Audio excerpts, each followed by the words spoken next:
Discuss किया था कि जो भी आपका एक्सपेरिमेंट है, अगर आप उसको मल्टीपल स्टेप्स में डिवाइड कर सकते हो और ऐसा प्रॉपर्टी है कि हर एक स्टेप में जो नंबर ऑफ चॉइसेस है वो सेम रह रही है थ्रू आउट द स्टेप, तो हम मल्टीप्लिकेशन प्रिंसिपल अप्लाई कर सकते हैं। और लास्ट में हमने एक specific case of multiplication principle discuss किया था, जो है कि काउंटिंग विथ रिपीटेशन, जहाँ पे हमारा जो एक्सपेरिमेंट है आपने नंबर ऑफ स्टेजेस में उसको डिवाइड कर दिया और हर स्टेज में जो सेट ऑफ आउटकम्स अवेलेबल है चॉइस करने के लिए वो सेम रह रहे हैं। तो वो पर्टिकुलर केस था कि काउंटिंग विथ रिपीटेशन। इस पर्टिकुलर केस में हम काउंटिंग विदाउट रिपीटेशन का भी केस देखेंगे और सोचेंगे कि क्या हम मल्टीप्लिकेशन प्रिंसिपल को इस पर्टिकुलर सिनेरियो में भी अप्लाई कर सकते हैं। और मैं इस लेक्चर में आपको दो चीज़ एम्फसाइज करना चाहता हूँ कि जो भी हमारे एक्सपेरिमेंट के आउटकम है, क्या उसमें ऑर्डर मैटर करता है या नहीं ऑर्डर मैटर करता, मतलब कि वो ऑर्डर्ड आउटकम है या अनऑर्डर्ड आउटकम है। ये दो चीज़ आपके दिमाग में क्लियर होनी चाहिए, बिकॉज हम various cases of counting discuss करेंगे। और अगर ये दो चीज़ आपके लिए क्लियर है कि भाई क्या जो फाइनल आउटकम है उसको हम ऑर्डर्ड कंसिडर करें या अनऑर्डर्ड कंसिडर करें, उसमें ऑर्डर मैटर करता है कि नहीं मैटर करता, अगर ये चीज़ क्लियर है आपकी, तो आप काउंटिंग के एग्जाम्पल को अच्छे से सॉल्व कर पाओगे और एक्यूरेटली सॉल्व कर पाओगे। वरना इस दोनों चीज़ में बहुत ज़्यादा कन्फ्यूजन हो जाता है। तो हर सिनारियो में जो भी आपको क्वेश्चन दिया जाता है, आपको ये चीज़ क्लियर होनी चाहिए कि भाई फाइनल आउटकम ऑर्डर्ड है या अनऑर्डर्ड है। इस पर्टिकुलर क्लास में मैं क्या करूँगा कि बहुत सारे हम काउंटिंग के एग्जांपल्स देखेंगे और उसमें मैं आपको एक्सप्लिसिटली पूछूंगा कि क्या इसमें आउटकम्स का ऑर्डर, जो आउटकम आपकी आ रही है उसमें जो ऑर्डर है वो मैटर करता है या नहीं मैटर करता। तो आपको ये चीज़ मैं क्लियर कर देना चाहता हूँ इस पर्टिकुलर क्लास से। तो ये मेरा एजेंडा है। तो सबसे पहले लास्ट क्लास में हमने जो मल्टीप्लिकेशन प्रिंसिपल डिस्कस किया था उसको एक बार रिवाइज कर लेते हैं कि अगर आपका कोई एक्सपेरिमेंट है आप उसको 8 स्टेजेस में डिवाइड कर सकते हो। तो मैं स्टेजेस को ऐसे लिखता हूँ। सपोज ये मेरा स्टेज 1 है, स्टेज 1 S1 बोलता हूँ शॉर्ट में, similarly S2, S3 up till SR, है ना। और number of choices at every stage is, let's say stage 1 के लिए मेरे पास चॉइस है N1, स्टेज 2 के लिए मेरे पास चॉइस है N2, स्टेज 3 के लिए मेरे पास चॉइसेस है N3। और आपने जो चॉइसेस की at earlier stage is not impacting the number of choices that you have on the specific stage, then आप मल्टीप्लिकेशन प्रिंसिपल अप्लाई कर सकते हो और बोल सकते हो कि नंबर ऑफ पॉसिबल आउटकम्स है वो N1 multiplied by N2 multiplied by N3 multiplied by NR है, राइट। एंड ये चीज़ मैं यहाँ पे स्पेसिफिकली एम्फसाइज करना चाहता हूँ जस्ट टू डेमोन्स्ट्रेट कि ये प्रिंसिपल तभी अप्लाई हो सकता है कि जो total number of outcomes eight a certain stage, so at a stage के और स्टेप के आपके पास N के चॉइसेस है, ये चॉइसेस अनअफेक्टेड रह रही है। आप स्टेज 1 पे क्या चॉइस कर रहे हो, स्टेज 2 पे क्या चॉइस कर रहे हो, स्टेज K-1 पे क्या चॉइस कर रहे हो, ये number of choices stage K पे N के ही रह रही है। अगर ऐसा हो रहा है तभी आप मल्टीप्लिकेशन प्रिंसिपल अप्लाई कर सकते हो। तो उसको मैंने शॉर्ट में लिखा है कि द एट स्टेप के N के choices are there and this choices are independent of other steps or independent of the choices that you have done on the earlier stages। तो अगर ऐसा फॉलो हो रहा है then you can apply the multiplication principle। okay, तो ये multiplication principal हमने last class में डिस्कस किया था। नाउ अभी ये वाला एग्जांपल देखते हैं जो लास्ट क्लास में हमने देखा था कि आप पेयर ऑफ डाइस को रोल कर रहे हो और मैंने आपको एक मैट्रिक्स जैसा बना के आपको दिखाया था कि पॉसिबल आउटकम्स इसमें क्या होती है।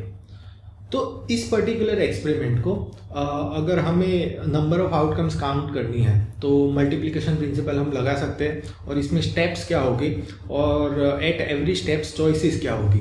तो मैं आपको पूछता हूँ, सोचिए कि ये मेरा स्टेप, मतलब स्टेप्स क्या होगा एंड ये मेरा स्टेप 2 स्टेप का प्रोसेस है ना।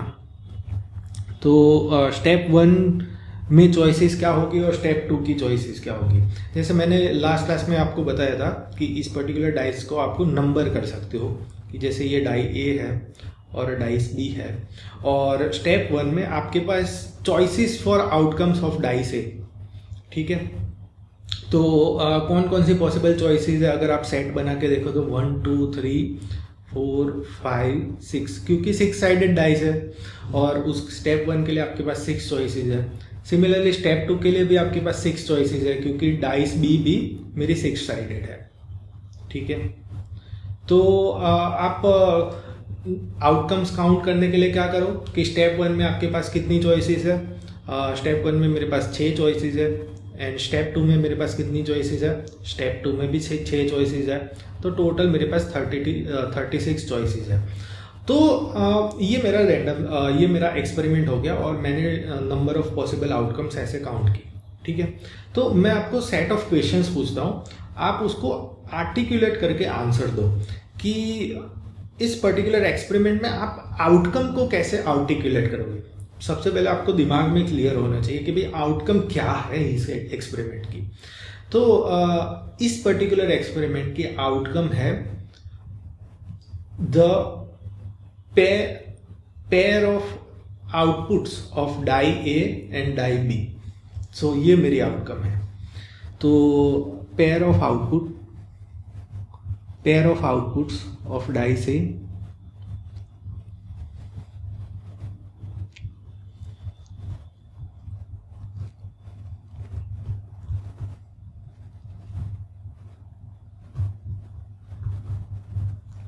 ये चीज है कि इसको मैं आउटकम बोलता हूँ। जो भी पेयर मुझे मिल रही है उसको मैं एक आउटकम बोलता हूँ। बढ़िया, तो अभी इसको अगर हम काउंट करने के लिए सेट ऑफ स्टेप्स में अगर डिवाइड करें तो हर एक स्टेप में जो मेरे पास सेट ऑफ चॉइसेस है वो सेम है या डिफरेंट है। तो मैंने यहाँ पे स्टेप हर एक स्टेप पे जो जो भी चॉइसेस है उसको सेट में मैंने आपको रिप्रेजेंट किया है। तो स्टेप 1 में मैं एक्चुअली डिटरमाइन करता हूँ कि डाइस 1 का आउटकम क्या है, राइट। और स्टेप 2 में मैं डिटरमाइन करता हूँ कि डाइस 2 का आउटकम क्या है।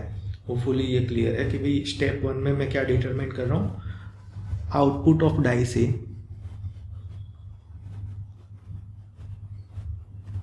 सिमिलरली स्टेप 2 में मैं डिटरमाइन कर रहा हूँ आउटपुट ऑफ डाइस बी। बढ़िया, तो स्टेप 1 के लिए मेरे पास चॉइसेस है वो सेट 1 2 3 4 5 6 और स्टेप 2 के सेट भी सेम है। तो क्या जो सेट है दोनों स्टेप पे जो अवेलेबल चॉइसेस है मेरे वो दोनों स्टेप्स पे सेम है या डिफरेंट है। तो ये मेरा सेकंड क्वेश्चन है। तो आप देख पा रहे हो कि यहाँ पे सेम है। तो set of possible choices at every step is same. तो मैं आइटम्स जो है हर एक स्टेप पे सेम सेट में से चूज कर रहा हूँ। तो क्वेश्चन आ जाता है कि क्या मैं जो मैंने आइटम्स एक स्टेप पे चूज की, क्या मैं आइटम्स को उस आइटम को रिपीट कर सकता हूँ दूसरे स्टेप पे। तो इस पर्टिकुलर सिनेरियो में आप देखो कि 1 1 रिपीट हो रहा है, 2 2 रिपीट हो रहा है, 6 6 रिपीट हो रहा है, राइट। तो उस पर्टिकुलर सिनेरियो को हम डिफरेंट काउंट करते हैं कि अगर डाइस ए का आउटकम 3 है और डाइस बी का आउटकम 3 है, ये पर्टिकुलर सिनारियो को हम काउंट कर रहे हैं और ये एक स्पेसिफिक आउटकम है हमारी एक्सपेरिमेंट की। तो अगर ऐसी चीज है तो हम बोलते हैं कि रिपीटेशन अलाउड है, इसमें रिपीटेशन अलाउड है।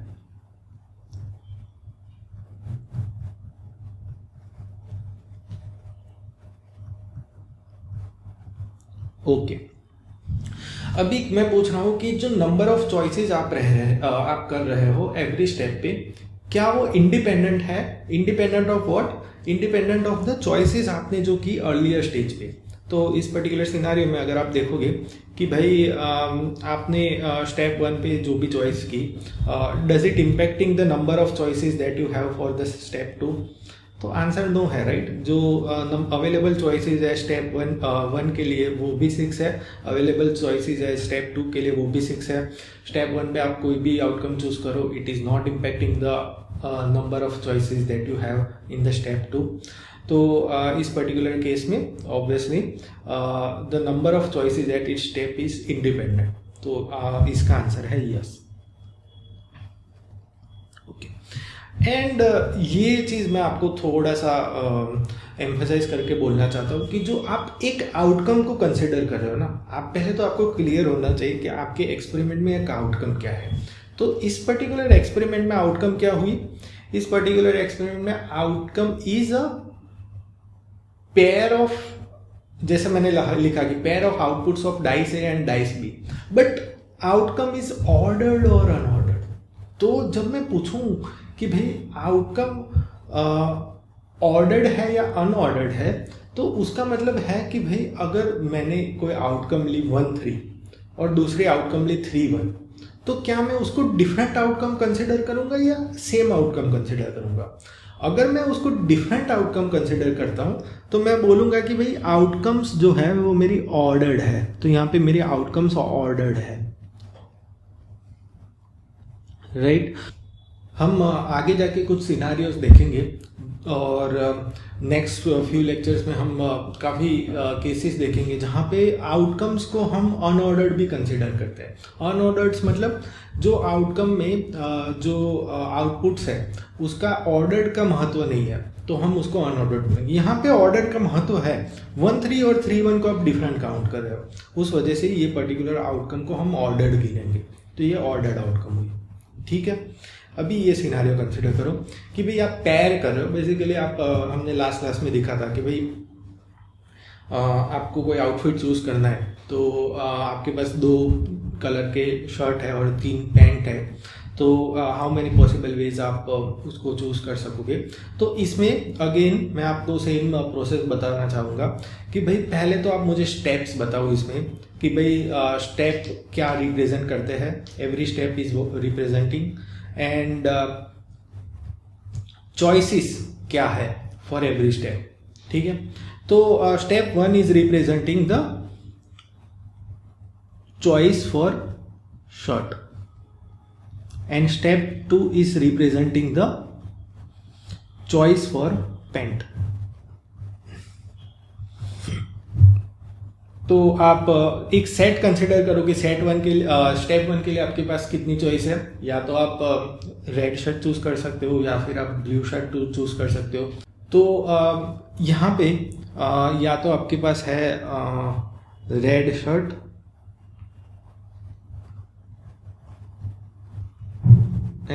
या तो फिर है ब्लू शर्ट, राइट। तो ये सेट है इज ऑफ अ कार्डिनलिटी 2।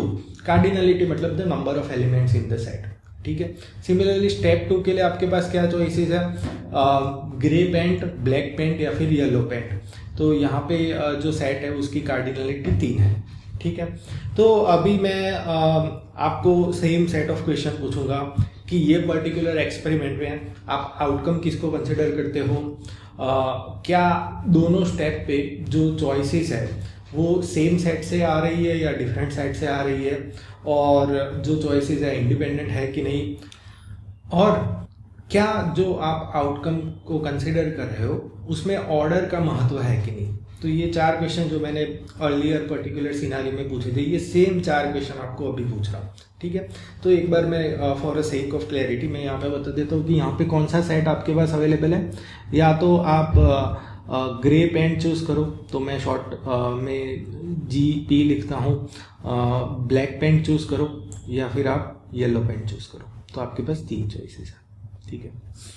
तो give me the answer of each of this question. तो पहले तो इसकी आउटकम क्या है, outcome is same again, pair of shirt and pant, right. Outcome, final outcome क्या है, pair of shirt and pant, ये आपकी फाइनल आउटकम होगी।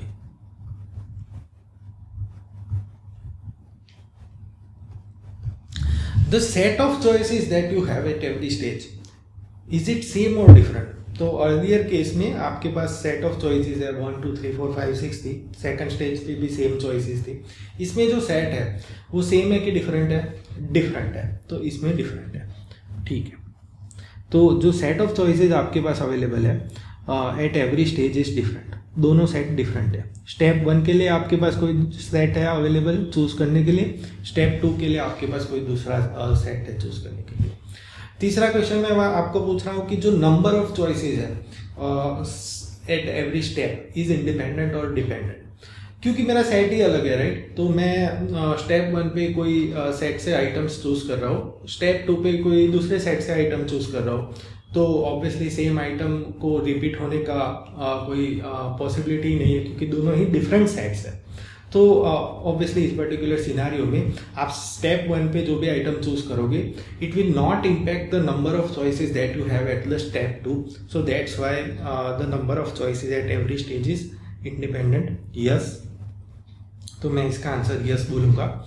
और सबसे इम्पोर्टेंट क्वेश्चन मैं ये बताना चाहता हूँ कि जो आप आउटकम है यहाँ पे, उसको आप ऑर्डर्ड कंसिडर करते हो कि अनऑर्डर्ड कंसिडर। तो सोचो ऑर्डर्ड मतलब क्या, कि भाई जो भी आउटकम आपकी आई, आउटकम इज पैंट और शर्ट का pair, right, is the order is different.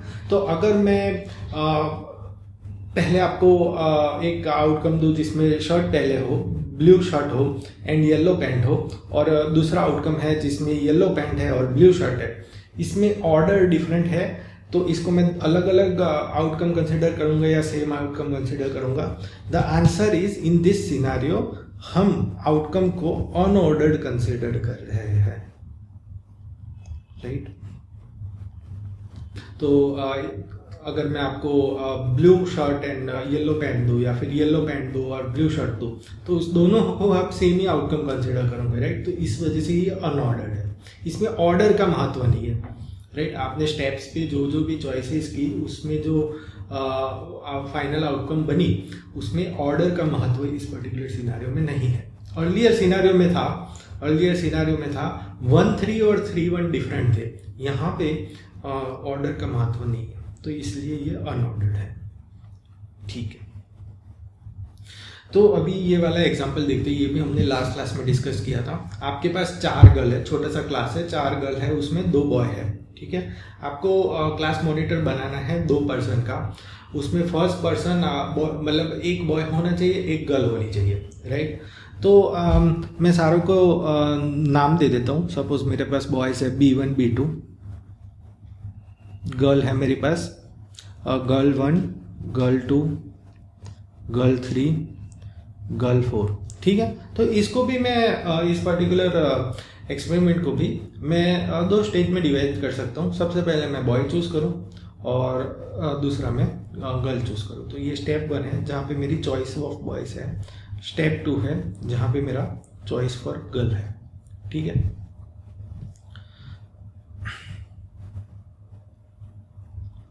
choose boy and here choose girl, ठीक है।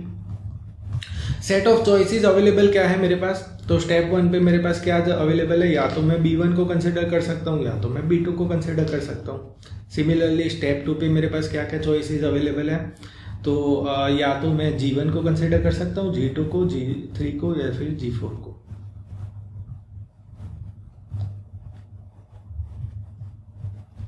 ठीक है। तो मेरे पास 4 चॉइस है स्टेप 2 के लिए एंड 2 चॉइस है स्टेप 1 के लिए। सेम क्वेश्चंस आपको मैं पूछूंगा कि इस पर्टिकुलर एक्सपेरिमेंट में आउटकम क्या होगी। अगर आप आउटकम को एक्यूरेटली आर्टिकुलेट कर पाते हो ना, तो बाकी सारे क्वेश्चन एक तरीके से नेचुरल है आंसर करना, है ना।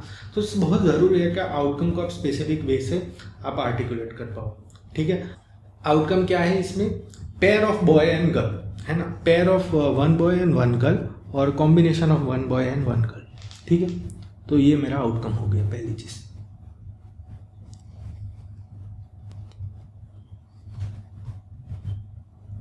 ठीक है। दूसरा क्वेश्चन है कि जो set of choices at every stage वो सेम है कि डिफरेंट है। तो स्टेप 1 पे मैं B1 B2 में से चूज कर रहा हूँ, स्टेप 2 में G1 G2 G3 G4 में से चूज कर रहा हूँ। तो एवरी स्टेज पे मेरे पास सेट ऑफ चॉइसेस है वो डिफरेंट है, ठीक है।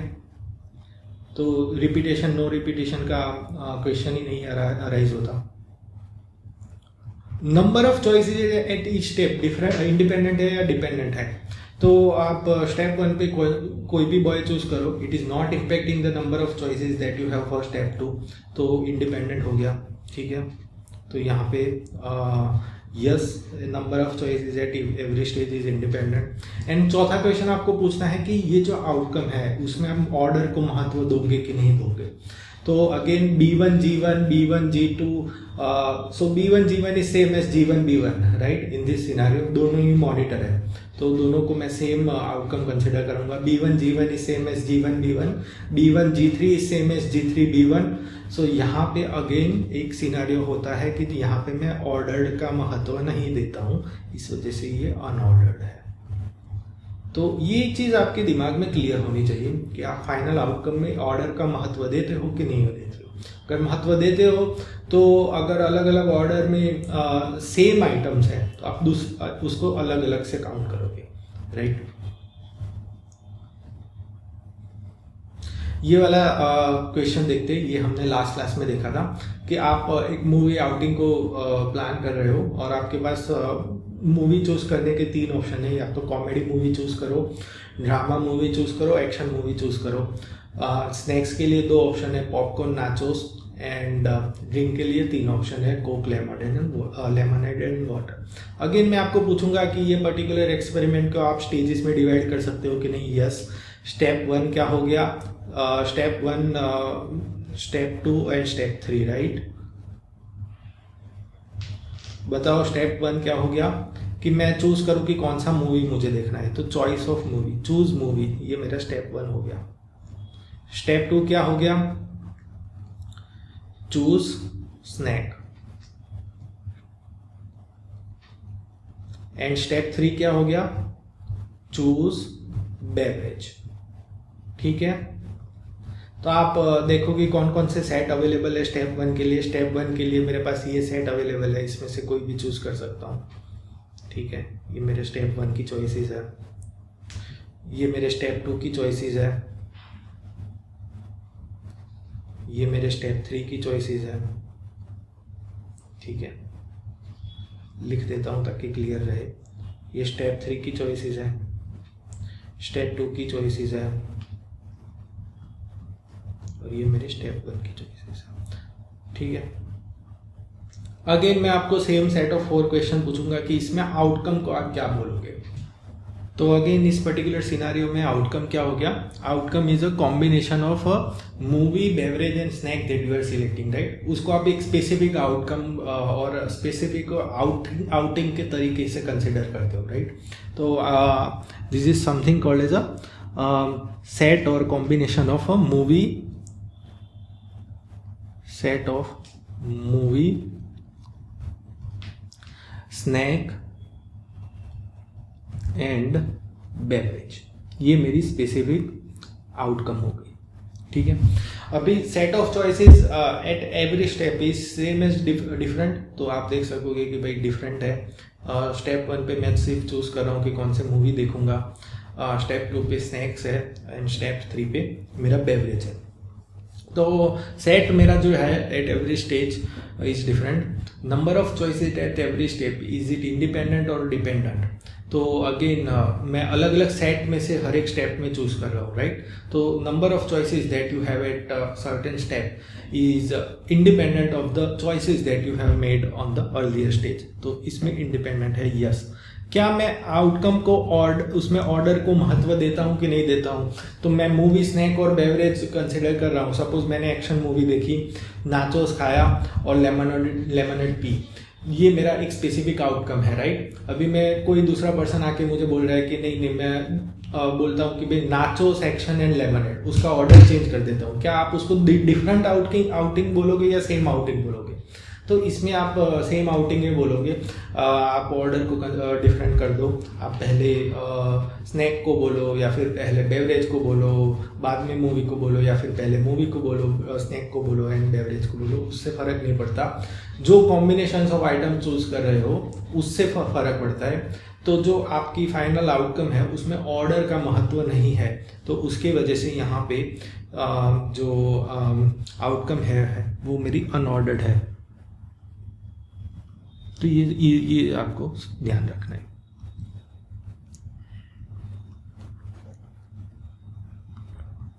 ठीक है. एक ये एग्जांपल भी देख लेते हैं. हमने 2x2 ग्रे स्केल इमेज का एग्जांपल देखा था एंड मैंने पूछा था कि कितनी ग्रे स्केल इमेज में बना सकता हूँ. तो इसमें मैं आपको सेम प्रोसेस पूछता हूँ कि आप उसको स्टेप में डिवाइड करो. स्टेप क्या है भाई? इसमें स्टेप क्या है मुझे ये बताओ। स्टेप हुआ 4 स्टेप हमने बोले थे। स्टेप 1 क्या है, स्टेप 2 क्या है एंड स्टेप 3 क्या है एंड स्टेप 4 क्या है। ठीक है, तो step 1 is a choice of intensity of pixel 1।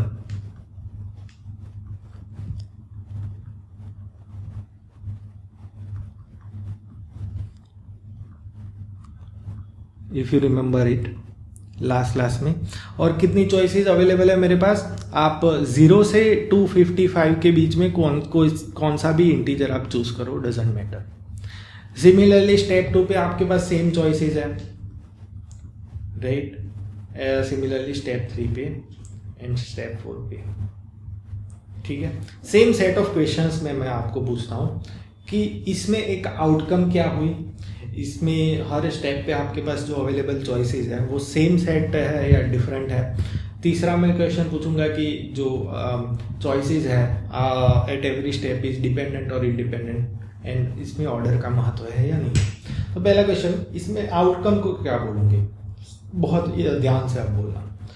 Outcome is a series और sequence of intensities of pixel, है ना।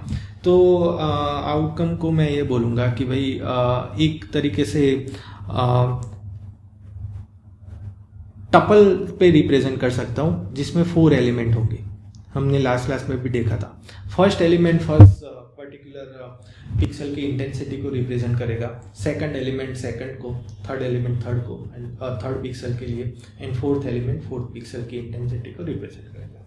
तो outcome is not a combination but a sequence of intensities of pixels and of the length 4। ये मेरी outcome होगी। बहुत ही important है कि आप एकदम प्रॉपरली आर्टिकुलेट करके समझो कि भाई आपके लिए आउटकम क्या है। एक बार आपको क्लियर हो कि आपके लिए आउटकम क्या है एक्सपेरिमेंट में, तो आप बाकी क्वेश्चन इजीली आंसर कर पाते हो।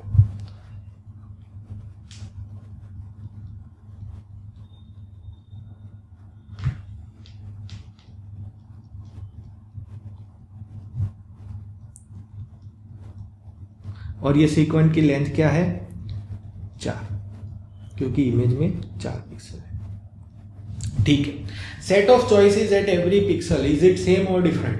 तो आप देखोगे कि भाई स्टेप 1 के लिए मेरे पास 0 से 255 का सेट है, कोई भी इंटीजर चूज कर सकते हो। स्टेप 2 में भी कोई भी, स्टेप 3 में भी कोई भी। तो इस पर्टिकुलर सिनेरियो में set of choices that you have eight every step is same. तो जब सेम होता है तब क्वेश्चन ऐसा जाता है कि भाई आप रिपीटेशन को अलाउड करोगे कि नहीं करोगे। तो एक पर्टिकुलर पिक्सल की जो भी इंटेंसिटी होगी, can it be same as the intensity of the another pixel. तो हाँ, इस पर्टिकुलर सिनेरियो में हम उसको अलाउड कर रहे हैं, तो इसमें रिपीटेशन अलाउड है।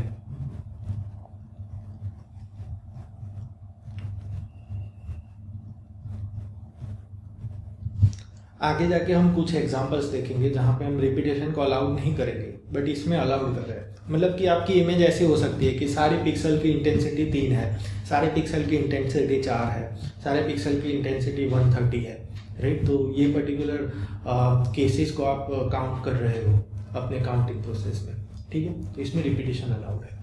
थर्ड चीज़ हो गई कि भाई number of choices at this stage is dependent और इंडिपेंडेंट। तो आप देखोगे कि भाई फर्स्ट स्टेज पे आप जो भी पिक्सल की इंटेंसिटी चूज करोगे डजेंट मैटर।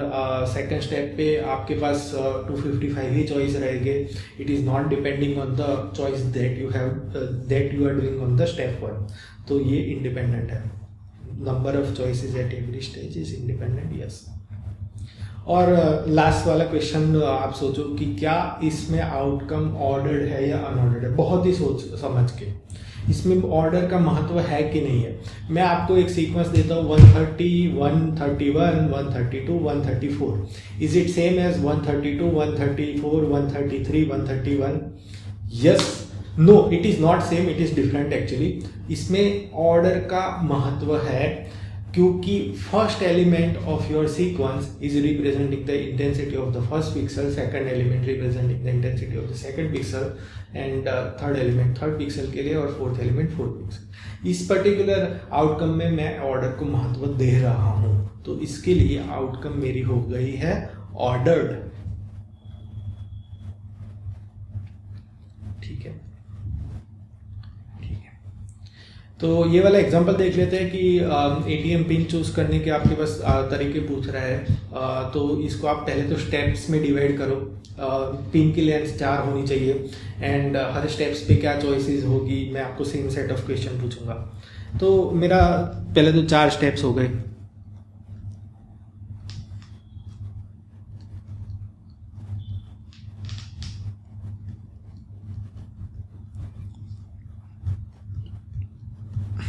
ठीक है, तो सेम चीज़ कि भाई स्टेप 1 पे आपके पास क्या चॉइस है, 0 से 9 के बीच में कौन सा भी डिजिट आप चूज करो। स्टेप 2 के लिए भी सेम है, स्टेप 3 के लिए भी सेम है, एंड स्टेप 4 के लिए भी सेम है, राइट।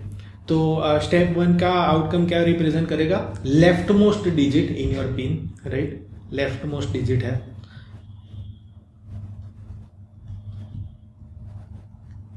सिमिलरली स्टेप 4 का आउटकम क्या रिप्रेजेंट करेगा, right most digit, and similarly for other step outcomes, right.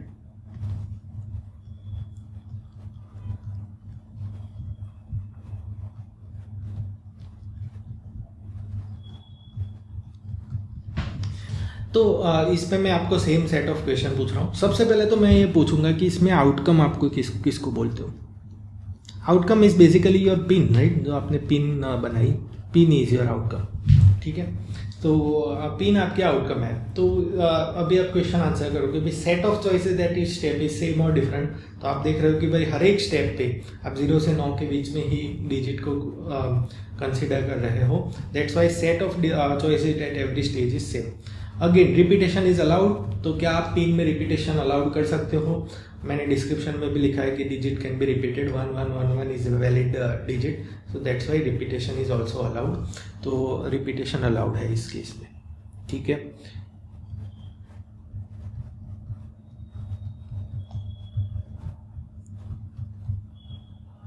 ठीक है, व्हाट कंस्टिट्यूट्स एन आउटकम, मैंने पहले ही बता दिया कि outcome is nothing but the pin that you are generating. ठीक है, अभी जो आपके आउटकम है वो ऑर्डर्ड है या अनऑर्डर्ड है।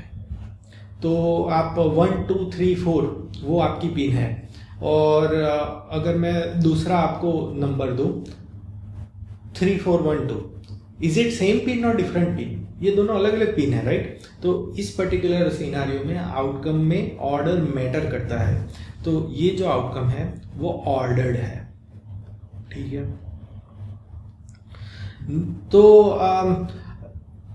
अगेन आप देखोगे कि चॉइस 1 पे और स्टेप 1 पे आप जो भी चॉइस कर रहे हो, it is not impacting the number of choices that you have on the second stage.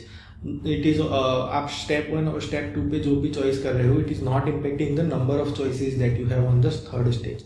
तो इस पर्टिकुलर सिनेरियो में भी मैं एम्फसाइज करना चाहूँगा कि आप मल्टीप्लिकेशन प्रिंसिपल अप्लाई कर सकते हो। तो हमने लास्ट क्लास में काउंट किया था कि कितने पॉसिबल वेज हैं। यहाँ पे 10 तरीके हैं चूज़ करने के, यहाँ पे भी 10 तरीके हैं चूज़ करने के। 10 तरीके चूज़ करने के लिए स्टेप 3 में, 10 तरीके से तो चूज़ करने के स्टेप 4 के, तो ये हो गया 10 to the power 4, ठीक है।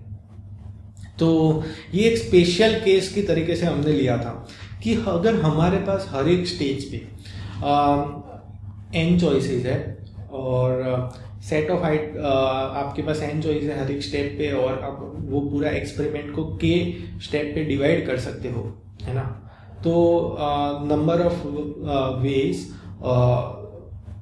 Of choosing a sequence of length k is n to the power k। तो इस पर्टिकुलर केस में आप 10 to the power 4 देखो। सिमिलरली इसका बहुत बेसिक केस हमने अर्लियर भी डिस्कस किया था कि सबसे पहला वाला केस जो हमने पेयर ऑफ डाइस को रोल किया था, राइट। तो number of choices for the dice A is 6, number of choices for dice B is also 6। तो टोटल नंबर ऑफ चॉइसेस आपके पास क्या है, 6 to the power 6 square, that is 36। सो ये मेरी टोटल नंबर ऑफ चॉइसेस है। And इसमें भी आप रिपीटेशन अलाउड कर रहे हो, राइट। तो ये एक special case of multiplication principle ही है। सो अभी रिपीटेशन नॉट अलाउड वाला सिनेरियो डिस्कस कर रहे थे। तो हमने एक एग्जांपल दिया था कि भाई आपके पास एक यर्न है, उसमें 3 कलर के बॉल्स है, ब्लू, ग्रीन एंड रेड, ठीक है। तो आप उसमें से 3 बॉल को ड्रॉ कर रहे हो विदाउट रिप्लेसमेंट। विदाउट रिप्लेसमेंट मतलब कि जो भी बॉल ड्रॉ किया आप उसको उसमें कंटेनर में वापस नहीं रख रहे हो। ये लास्ट में मैंने डिस्कस किया था, ठीक है। तो मैं आपको सेम सेट ऑफ क्वेश्चंस पूछ रहा हूँ कि क्या आप इस पर्टिकुलर एक्सपेरिमेंट को सेट ऑफ स्टेजेस में डिवाइड कर सकते हो कि नहीं, ठीक है। तो सपोज मैं ये करता हूँ कि भाई मैं स्टेप 1 पे कोई पहला बॉल चूज़ कर रहा हूँ, ठीक है। ये मेरा स्टेप 1 है। स्टेप 2 में मैं दूसरा बॉल चूज़ कर रहा हूँ। तो सेट ऑफ स्टेजेस में मैंने पहले तो डिवाइड कर लिया ये पूरे एक्सपेरिमेंट को, ठीक है। अभी मैं आपको कह रहा हूँ कि स्टेप 1 पे आपको पूछ रहा हूँ कि कौन कौन सी वैल्यूज आ सकती है। ब्लू बॉल हो सकता है, ग्रीन बॉल हो सकता है और रेड बॉल हो सकता है। तो स्टेप 1 पे क्या सेट है मेरे पास? ब्लू, ग्रीन एंड रेड, ठीक है। सिमिलरली स्टेप 2 पे मेरे पास क्या अवेलेबल चॉइसेस है? तो स्टेप 2 पे भी आपके पास ब्लू, ग्रीन एंड रेड ही है, but it is important to note कि स्टेप 1 पे आपने जो भी बॉल चूज किया वो सेम बॉल स्टेप 2 पे नहीं आएगा। So the possible outcomes at the step 2 is still 3, but depending on the outcome of the step 1, you can only have a 2 distinct outcome at a step 2. Okay? तो again जो sets available है आपके पास वो blue, green and red ball ही है। Step 3 पे भी आपके पास आउटकम में ब्लू, ग्रीन और रेड ही आ सकता है ना। But it is important to note कि भाई स्टेप 1 पे आपने जो चॉइस किया वो सेम चीज स्टेप 2 पे नहीं आएगा और वो सेम चीज स्टेप 3 पे नहीं आएगा। तो ये थोड़ा सा अलग टाइप का सिनारियो हो गया।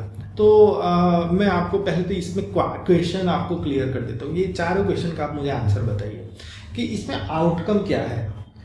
Outcome is sequence of balls. पहले रो में जो बॉल लिया वो, सेकंड रो में जो बॉल लिया वो एंड थर्ड रो में जो बॉल लिया वो, तो एक सीक्वेंस है मेरा output is sequence of ball, that is my outcome. तो output is a sequence of balls.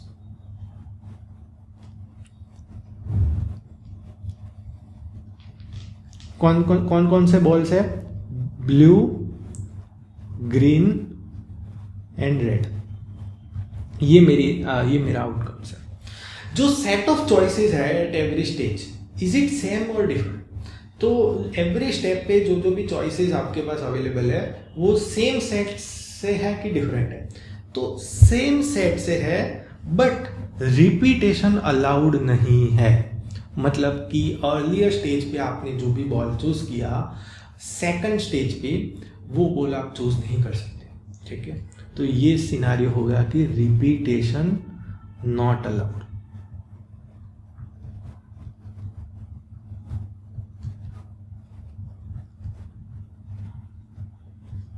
ठीक है।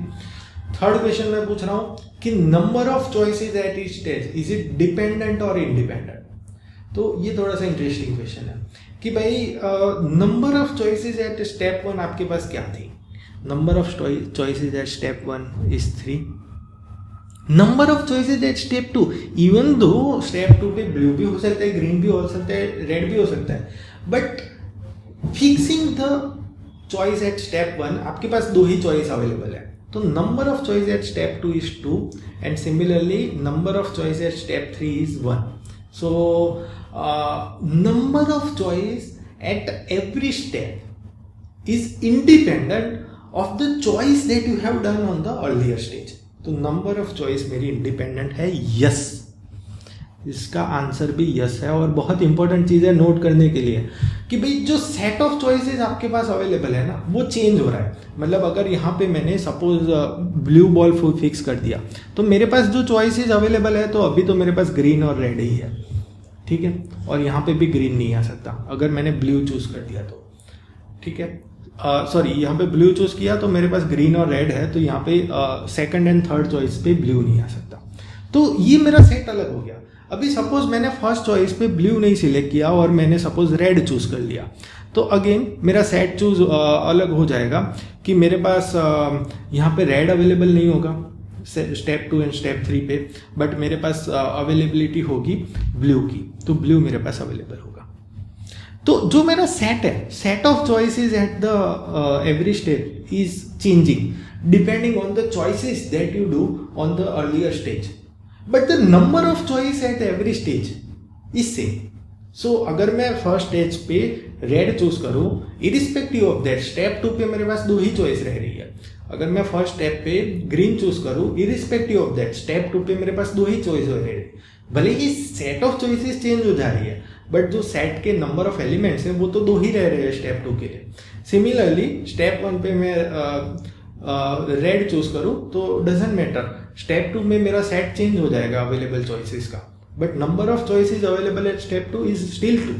Similarly, fixing the choices at step 1 and step 2, मतलब आपने 2 बॉल ऑलरेडी निकाल लिए हैं, तो fixing the choices at step 1 and step 2, आपके पास स्टेप 3 में रिमेनिंग बॉल ही रहेगा, बट एक बॉल तो रहेगा ही रहेगा। तो आप स्टेप 1 और स्टेप 2 में कोई भी चॉइसेस ले लो, स्टेप 3 के लिए आपके पास एक चॉइस तो रहेगी ही रहेगी और एक ही रहेगी हमेशा। तो the number of choices at every step is same irrespective of the choices that you do on the earlier stage. So that's why you can still say that number of choices at this stage is independent at stage. तो still आप यहाँ पे multiplication principle लगा सकते हो, right? और इस particular scenario में how many ways of drawing 3 balls in a sequence without replacement from on is 3 times 2 times 1, okay? And all these balls are of a different color. So last वाला question देख रहे थे कि क्या आप इसमें outcome में ऑर्डर को महत्व देते हो कि नहीं देते हो। तो ऑब्वियसली हर एक आउटकम में 3 बॉल आते हैं, blue green and red, but इसमें ऑर्डर अलग अलग है, तो ऑर्डर के हिसाब से ही आउटकम चेंज हो जाती है, राइट। तो आउटकम में हम ऑर्डर को महत्व देते हैं, इसलिए ये आउटकम है वो ऑर्डर्ड है मेरी।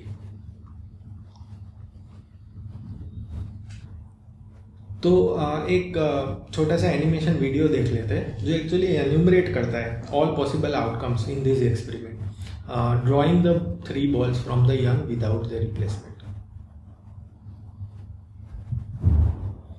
तो आप देखोगे कि मैंने पहले स्टार्ट किया, स्टार्ट में मैं इधर रेड ब्लू और ग्रीन 3 में से कोई भी एक बॉल चूज कर सकता हूँ, राइट। तो पहले स्टेप पे मेरे पास अवेलेबल चॉइसेस है 3, ठीक है। तो स्टेप 1 चॉइसेस मैंने येलो रेक्टेंगल से डिपिक्ट की कि मेरे पास 3 चॉइसेस है। अभी given the choice at step 1, step 2 पे मेरे पास कितनी चॉइसेस, देखो अगर मेरा रेड बॉल है तो मेरे पास या तो ब्लू ग्रीन आएगा, दूसरा बॉल या तो ब्लू आएगा, तो स्टेप 2 पे मेरे पास 2 चॉइस है।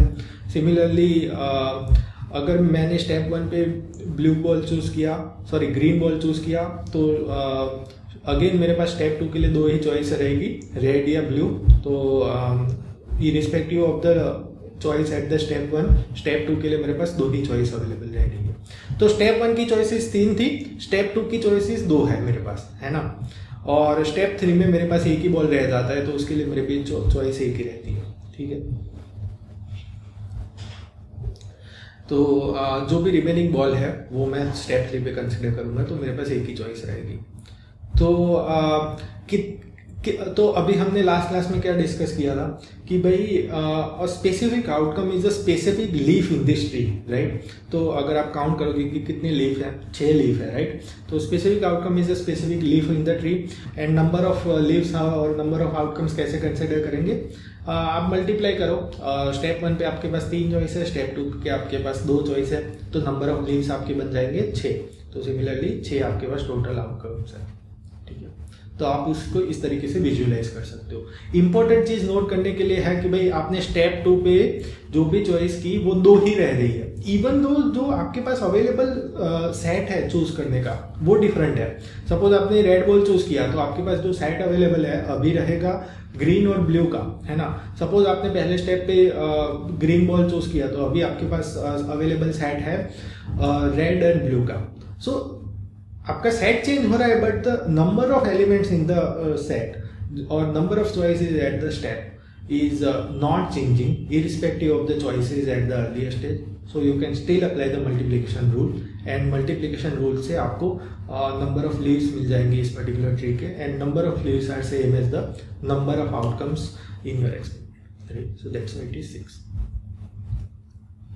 तो काउंटिंग विदाउट रिपीटेशन वाले केस में क्या चीज़ नोट करने की है कि भाई काउंटिंग विदाउट रिपीटेशन में भी number of choices at each stage is still independent with the choice that you do on the earlier stage. तो स्टिल आप मल्टीप्लिकेशन प्रिंसिपल अप्लाई कर सकते हो, राइट? तो ये चीज़ आप प्लीज़ नोट कीजिए, ठीक है.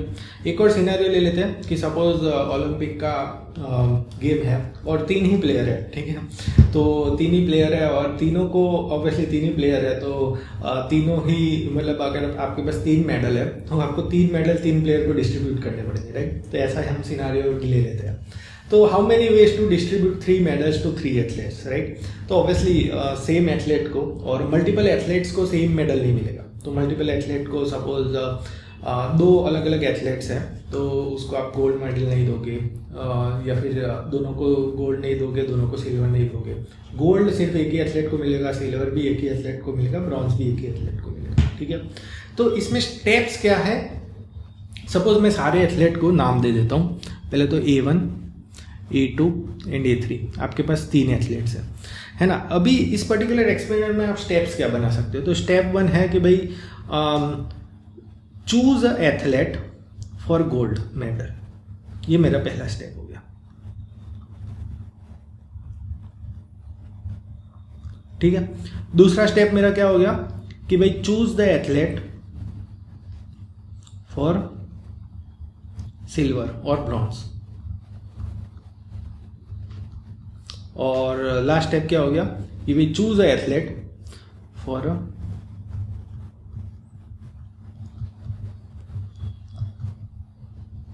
ब्रॉन्ज. तो ये भी लास्ट सिनेरियो जैसे ही है कि हर एक स्टेप पे, ये मेरा स्टेप 1 है, स्टेप 1 2 3, है ना.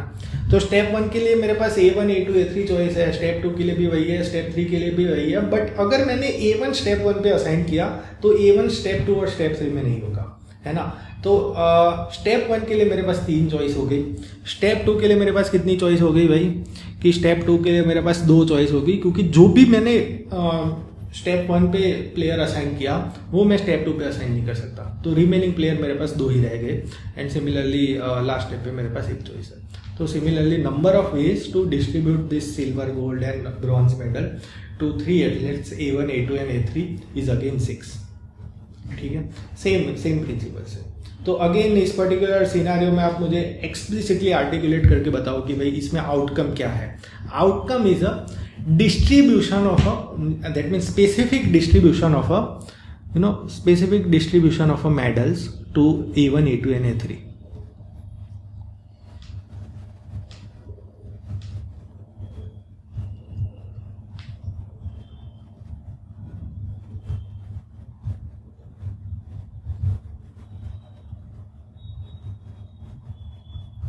ठीक. अभी क्या set of choices at each stage same रह रही है कि डिफरेंट रह रही है? सेम ही सेट रह रहा है. सो set is same and the case again is repetition is not allowed. Repetition not allowed है मेरा.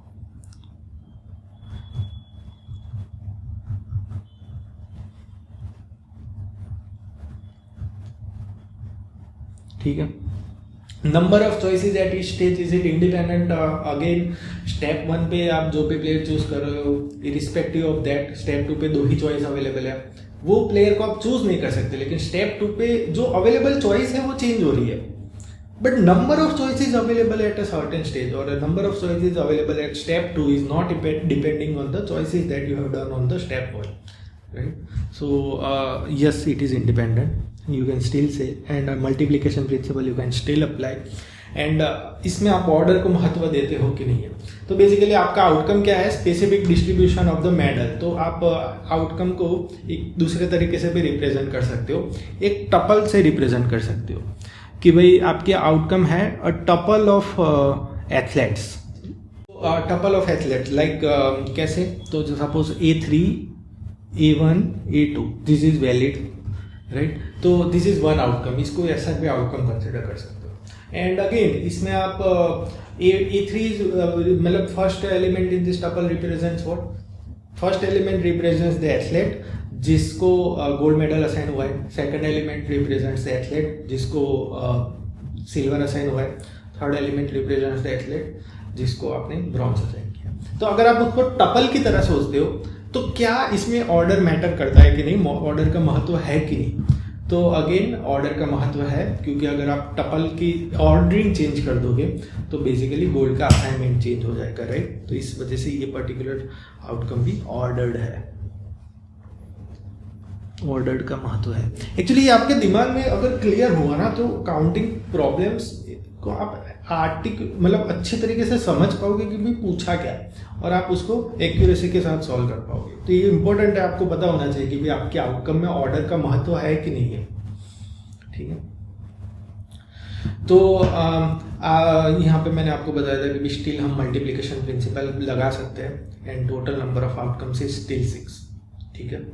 तो एक एनिमेशन वीडियो देख लेते हैं, इसमें भी आपको थोड़ा सा इंट्यूशन आ जाएगा कि वाई इट इज स्टिल 6। तो मैंने स्टार्ट किया, फर्स्ट मैंने गोल्ड असाइन करने का सोचा, तो कौन कौन से एथलेट अवेलेबल है। तो A1 को असाइन कर सकते हो, A2 को असाइन कर सकते हो, A3 को असाइन कर सकते हो। होपफुली ये पर्टिकुलर चीज़ें क्लियर है कि भाई A1 एथलेट है, A2 एथलेट है, A3 एथलेट है, उसको गोल्ड असाइन हुआ। So hopefully the colour is okay, at least actually readable है आपके लिए। तो ये स्टेप 1 की चॉइसेस मेरे पास 2 है। स्टेप 2 में अगेन मैं सिल्वर असाइन कौन से एथलेट को करूँगा वो डिसाइड करूँगा। तो स्टेप 2 में मेरे पास अगर मैंने गोल्ड A1 को असाइन किया तो सिल्वर या A2 या A3 को असाइन कर सकता हूँ। तो ये A2 और A3 है, hopefully it is still readable.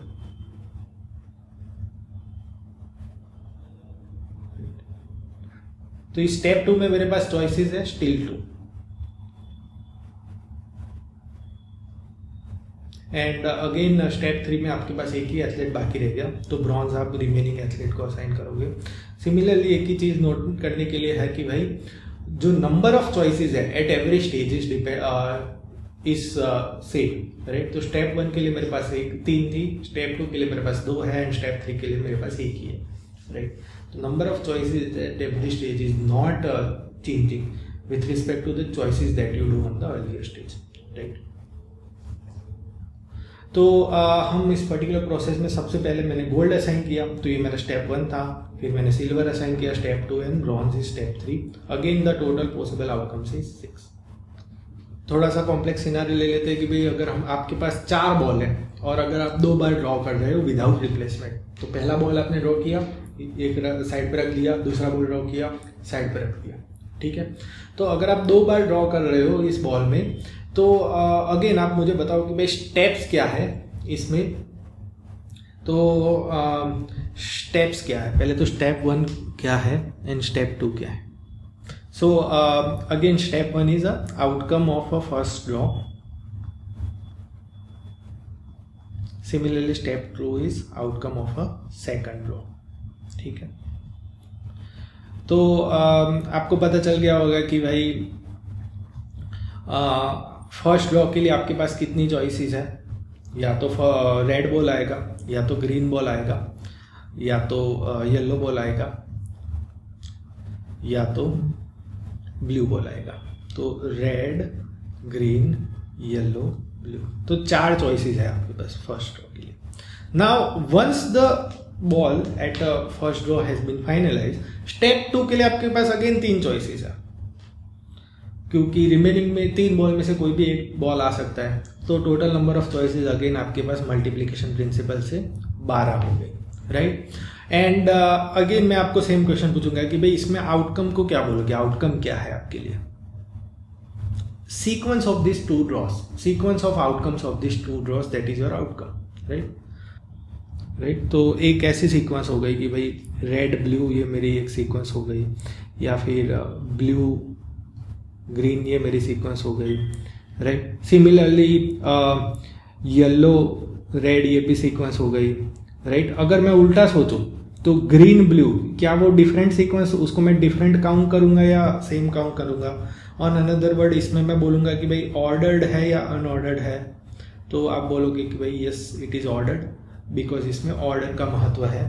First ball मैंने कौन सा कलर का ड्रॉ किया है, रेड ब्लू और ब्लू रेड दोनों ही डिफरेंट मैं उसको काउंट कर रहा हूँ, राइट। तो इस वजह से इस आउटकम को मैं ऑर्डर्ड बोल रहा हूँ, ठीक है।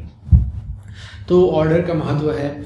एंड अगेन आउटकम्स मतलब सेम सेट से आ रही है, मतलब ball red blue green yellow, चारों पॉसिबिलिटीज है दोनों स्लॉट्स के लिए। बट अगेन यहाँ पे मैं कहूँगा कि भाई रिपीटेशन अलाउड नहीं है।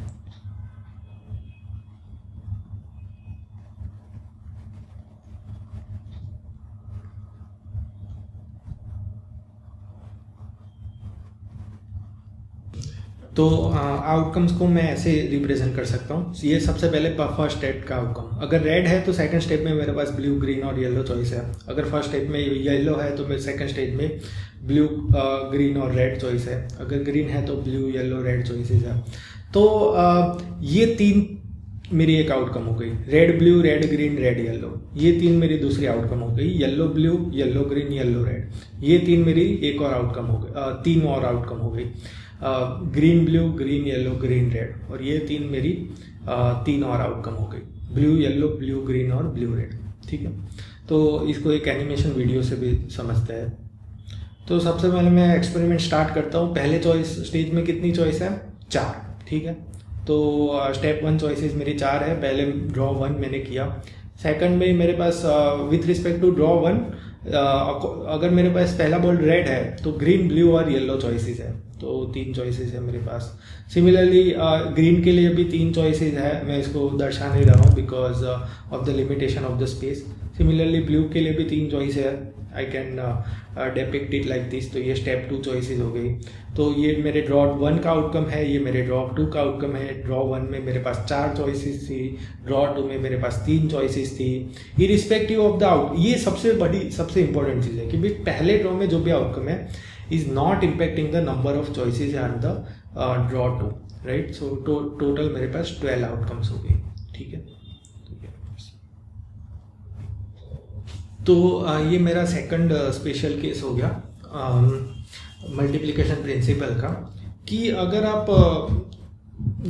पूरे एक्सपेरिमेंट को स्टेप्स में डिवाइड कर रहे हो, राइट। एंड हर एक स्टेप पे सेट ऑफ अवेलेबल आइटम्स जो है वो सेम सेट से आ रहा है, बट स्टेप 1 पे मैंने चॉइस की, वो आइटम मैं रिपीट नहीं कर सकता स्टेप 2 पे। स्टेप 2 पे मैंने चॉइस की, वो आइटम मैं रिपीट नहीं कर सकता स्टेप 3 पे। तो इसको काउंटिंग विदाउट रिपीटेशन कहते हैं। और अगर मेरे पास k स्टेप्स है ना, और मेरे पास n आइटम्स है, तो number of choosing the sequence of k items from n items without repetition, ये रिपीटेशन के बिना चूज करने के तरीके कितने होंगे? n times n-1 times n-2 times up till n-k+1, right. तो ये स्पेशल केस 2 हो गया। हमने स्पेशल केस 1 क्या देखा था, जहाँ पे रिपीटेशन अलाउड था, उसको n⁻k लिख रहे थे। यहाँ पे n⁻k नहीं लिख सकते, क्योंकि जो मैंने आइटम चूज की at a certain stage, I can't repeat it on the next upcoming stages. तो number of ways of choosing the k items from n items in a sequence again important चीज है कि भाई order यहाँ पे भी matter करता है मेरा, राइट। तो इन अ सीक्वेंस मैं उसको चूज करने के तरीके पूछ रहा हूँ, राइट। तो वो ऐसे हो रहा है, ठीक है। अभी ये एग्जांपल देखते हैं। सपोज आप ट्रिप प्लान कर रहे हो, आपके पास 10 अवेलेबल सिटीज़ है ना, और आप उसमें से 5 सिटी की ट्रिप प्लान कर रहे हो बिकॉज आपका बजट लिमिटेड है या फिर आपका टाइम अनलिमिटेड है। तो आपको 5 सिटी विजिट करना है, कितने तरीके से आप चूज़ कर सकते हो। अगेन आप इसको इस पर्टिकुलर प्रॉब्लम को स्टेप वाइज डिवाइड करो कि स्टेप 1 क्या दर्शाता है? Visit of the city, no.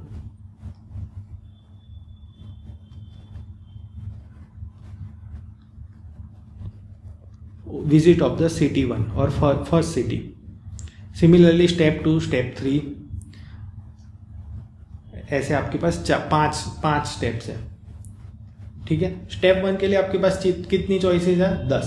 जो भी सिटी आपने विजिट किया स्टेप 2 में आप विजिट कर सकोगे नहीं, तो 9 चॉइस है। स्टेप 3 पे आप क्या चॉइस है 8, स्टेप 4 पे 7 एंड स्टेप 5 पे 6। तो जो भी आंसर आया ये आपका number of ways of planning the trip और visiting the 5 cities from the set of 10 cities. मैं सेम इसमें क्वेश्चन पूछूंगा कि भाई आप आर्टिकुलेट करके बताओ कि इसमें आउटकम क्या है, ठीक है। तो outcome is a sequence of 5 cities. Again important है कि यहाँ पे अभी ऑर्डर मैटर करता है, right. It is again the sequence of 5 cities, this is my outcome. मतलब अगर मैं कोई भी 5 सिटी ले लेता हूँ कि भाई चलो London, Istanbul, Paris, New York and Dubai, है ना। तो ये 5 सिटी को मैं अलग अलग ऑर्डर में चूज करूंगा और अलग अलग ऑर्डर में विजिट करूंगा, तो मैं उसको डिफरेंट ट्रिप कंसिडर करता हूँ। इंपॉर्टेंट चीज़ है ना कि इसको मैं डिफरेंट आउटकम कंसिडर करता हूँ। तो उस हिसाब से अगर मैं काउंट करने की कोशिश करूँ तो मेरे तरीके आते हैं 10 टाइम्स, 9 टाइम्स, 8 टाइम्स, 7 टाइम्स, 6। तो इस पर्टिकुलर सिनारियो में भी again it is a sequence of 5 cities. This is my one outcome. Again मैंने आपको बता दिया कि भाई ये ऑर्डर्ड है, ठीक है। And again same multiplication principle क्यों अप्लाई कर सकते हो, क्योंकि choices at a certain stage, sorry number of choices at the certain stage, right. Because आप ट्रिप में obviously city multiple time repeat नहीं करोगे, तो आप के पास जो number of choices at every stage है is remaining same irrespective of the choices that you have done on the earlier stage, right? So the number of choices are independent at every stage. That's why you can apply the multiplication principle. और ये again scenario हुआ कि counting without repetition.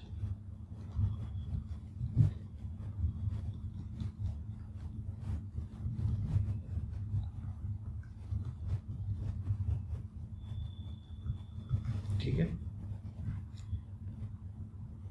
So similarly एक question आपको पूछ रहा हूँ कि भाई आपके पास 7 कैंडिडेट्स हैं, है ना, और इसमें मैं कैंडिडेट्स को अलग अलग गिन रहा हूँ, है ना। So every candidate is a different. तो 7 कैंडिडेट है और आपको 3 चीज़ें चूज करनी है, प्रेसिडेंट, वाइस प्रेसिडेंट और सेक्रेटरी, ठीक है। तो आप कितने तरीके से चूज कर सकोगे, तो इसको भी आप स्टेप में डिवाइड कर दो। सबसे पहला चॉइस है कि भाई चॉइस ऑफ प्रेसिडेंट कौन सा होगा, उसके पास है ना choice of vice president and choice of secretary, ठीक है। तो फर्स्ट के लिए मेरे पास कितनी चॉइस है 7। अभी जो भी बंदा चूज किया, you can't choose for the vice president as well, it has to be a different member और it has to be a different person. तो वाइस प्रेसिडेंट के लिए 6 है, सेक्रेटरी के लिए मेरे पास चॉइसेस है 5। So how many ways I can choose it? 7 times 6 times 5. That are the number of ways I can choose the president, vice president and secretary from the 7 student. तो होता है कि स्कूल में election होता है, right, तो सारे post होते हैं इस हिसाब से। तो अगेन मैं सेम चीज़ें एम्फसाइज करना चाहूँगा कि इसमें आउटकम क्या हुई। आउटकम इज एक बार आप आउटकम को क्लियरली आर्टिकुलेट कर पाते हो ना, तो सारी चीज़ें इजी हो जाती है कि भाई इसमें आउटकम क्या हुई। तो outcome is what is the outcome, assignment of the president, vice president and the secretary post, right. तो उसको मैं एक सीक्वेंस और एक और टपल से रिप्रेजेंट कर सकता हूँ, 1, 2 एंड 3। तो यहाँ पे फर्स्ट एलिमेंट क्या रिप्रेजेंट करेगा कि भाई मैंने कौन से स्टूडेंट को प्रेसिडेंट असाइन किया है। सेकंड एलिमेंट रिप्रेजेंट करेगा कि student which has been assign the vice president chair. Similarly कौन सा स्टूडेंट सेक्रेटरी चेयर को असाइन हुआ है, ये प्रेसिडेंट के लिए, ये वाइस प्रेसिडेंट के लिए और ये सेक्रेटरी के लिए। तो outcome is again ordered tuple, ordered outcome गिन सकते हो उसको कि again it is ordered, right. Right, and every assignment I can count it as an ordered tuple, right.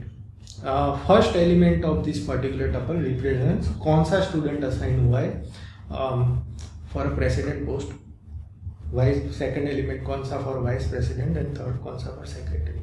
तो मैं सारे student को नाम भी दे सकता हूँ ऐसे, तो थोड़ा सा इजी हो जाता है सोचने के लिए कि ये स्टूडेंट 1 है, 2 है, 3 है, 4 है, 5 है, 6 है एंड 7 है।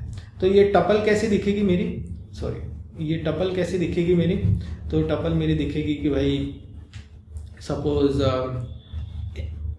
S5 स्टूडेंट को मैंने प्रेसिडेंट बना लिया, S7 को मैंने वाइस प्रेसिडेंट बना लिया और S2 को मैंने सेक्रेटरी।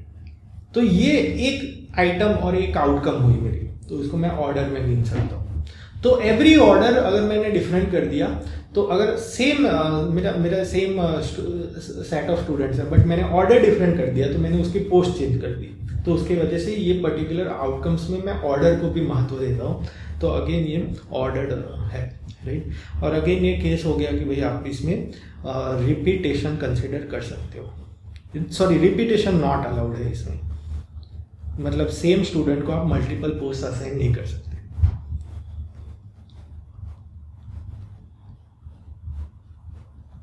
तो इस पर्टिकुलर एग्जांपल में मैंने आपको ये चीज़ हाईलाइट की कि भाई आप सबसे पहले तो इम्पोर्टेंट चीज़ है काउंटिंग एक्सपेरिमेंट में आप आउटकम किसको बोलते हो, वो एक बार चीज़ आपको समझ में आ गई। फिर आप सपोज आप मल्टीप्लिकेशन प्रिंसिपल लगाते हो उसमें, तो आपको पता चलेगा कि भाई इसको सीक्वेंस ऑफ स्टेप्स में डिवाइड कर सकते हो। हर एक पॉसिबल स्टेप्स पे जो आइटम्स है सेम सेट से आ रही है, डिफरेंट सेट से आ रही है, सेम सेट से आ रही है तो रिपीटेशन अलाउड है कि नहीं अलाउड है। और सबसे इम्पोर्टेंट चीज़ मैंने ये एम्फसाइज करने की कोशिश की कि भाई जो आप आउटकम को रिप्रेजेंट करते हो उसमें ऑर्डर का महत्व है कि नहीं। तो ये चीज़ अगर आप एक बार क्लियर हो जाते हो, तब आप काउंटिंग एग्जाम्पल्स को अच्छे से और एक्यूरेटली सॉल्व करने के लिए इक्विप्ड हो जाते हो। तो एक इस पर्टिकुलर पूरे केसेस को एक तरीके से डायग्राम में देख लेते हैं। तो all type of counting experiment या तो मैं 2 टाइप में डिवाइड कर सकता हूँ कि काउंटिंग एक्सपेरिमेंट्स में जो चॉइसेस है वो चॉइसेस हर एक स्टेप की चॉइसेस सेम सेट से आ रही है या डिफरेंट सेट से आ रही है। अगर वो सेम सेट से आ रही है तो रिपीटेशन अलाउड है कि नहीं है, और अगर हर एक केसेस में रिपीटेशन अलाउड है तो मैं ऑर्डर को महत्व देता हूँ कि नहीं देता हूँ, नहीं अलाउड है तो उसमें भी ऑर्डर को महत्व देता हूँ कि नहीं देता हूँ। तो हर एक काउंटिंग प्रॉब्लम आता है तब आप ये तीनों एस्पेक्ट आप चेक करो कि दिमाग में आप चेक करो कि भाई आप उसमें स्टेजेस में पहले तो डिवाइड कर सकते हो कि नहीं। अगर कर सकते हो तो आप चूज करो कि भाई हर स्टेप पे जो अवेलेबल आइटम्स है सेम स्टेप पे आ रही, सेम सेट से आ रही है, डिफरेंट सेट से आ रही है। सेम सेट से आ रही है तो रिपीटेशन अलाउड है कि नहीं अलाउड है। और हर एक केस में आप देखो कि भाई आप फाइनल आउटकम जो कंसिडर कर रहे हो ना, ये उसमें ऑर्डर का महत्व है कि ऑर्डर का महत्व नहीं है। तो देखो हम आगे जाके थोड़े कॉम्प्लेक्स काउंटिंग एग्जांपल्स भी देखेंगे, है ना। तो हर एक सिनेरियो को मैं ऐसे एक या मल्टीपल सिनेरियोज में डीकम्पोज कर सकता हूँ और सारे के लिए काउंटिंग के अलग अलग तरीके होते हैं। So if I count the items in each of this specific scenario, then I am equipped to solve a more complex problem which involves interplay of multiple scenarios, right? तो ये बेसिक सिनारियोज आपके दिमाग में fit बैठने चाहिए। हर एक time ये आप क्वेश्चन खुद को पूछो कि भाई अगर मैं काउंटिंग प्रोसेस को सीक्वेंस ऑफ स्टेप में डिवाइड कर रहा हूँ तो पहले तो भाई सेम सेट से है, डिफरेंट सेट से है, रिपीटेशन अलाउड है नहीं अलाउड है, ऑर्डर को महत्व देता हूँ नहीं देता हूँ। ये सारी चीज़ें आप दिमाग में सोचो and then you are equipped to solve this particular counting problem. ठीक है, हमने इस पर्टिकुलर क्लास में क्या पढ़ा कि हमने काउंटिंग विदाउट द रिपीटेशन का केस देखा। हमने सोचा कि भाई हमने पूछा कि भाई इसको भी हम मल्टीप्लिकेशन प्रिंसिपल में रिलेट कर सकते हैं कि नहीं, राइट। तो हमने आर्ग्यू किया कि हाँ भाई नंबर ऑफ चॉइसेस अनअफेक्टेड है इवन दो सेट डिफरेंट हो जाता है। जो आपने पहले कंसिडर किया और चूज किया वो दूसरे स्टेप्स पे अवेलेबल नहीं है, but still at every step number of choices are unaffected. So आप स्टिल उसको मल्टीप्लिकेशन प्रिंसिपल अप्लाई कर सकते हो। और सबसे इंपॉर्टेंट चीज़ मैं आपको बोलना चाहूँगा, क्लियर रहो कि आउटकम में आप ऑर्डर को महत्व देते हो कि नहीं, मतलब कि ऑर्डर्ड आउटकम है या अनऑर्डर्ड आउटकम है, इसको आप एकदम से क्लियर रहो। ये मैंने थोड़ा सा एम्फसाइज करके मैं बोल रहा हूँ कि आप इसमें क्लियर हो, क्योंकि हम मल्टीपल केसेस देखेंगे ऑर्डर और